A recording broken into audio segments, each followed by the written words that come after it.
आइ एकटा बहुत छोट टाके बेटी विवाह के गीत सुना रहल छी तो सुनू और नीक लागत त कमेंट लाइक शेयर फॉलो जरूर कर लेब। राजा जनक जी के सुंदर सिया दुल्हन बनिने जा रही। राजा जनक जी के सुंदर सिया दुल्हन बनिने जा रही। सिया जी के शोभन सुंदर लहंगा, सिया जी के शोभन सुंदर लहंगा, चुनरी सजा के आ रही। चुनरी सजा के आ रही।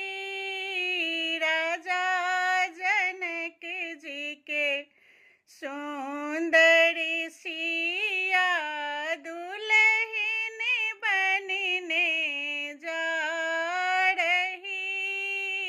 राजा जनक जी के सुंदर सिया दुल्हन बनिने जा रही।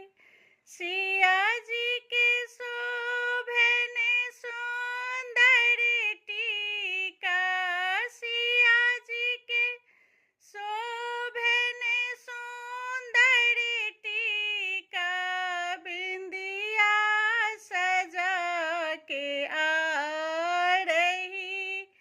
बिंदिया सजा के आ रही। राजा जनक जी के सुंदर सिया दुल्हन बनिने जा रही।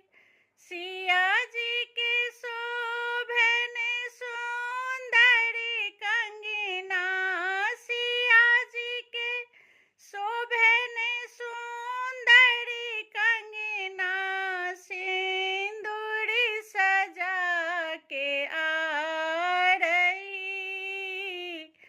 राजा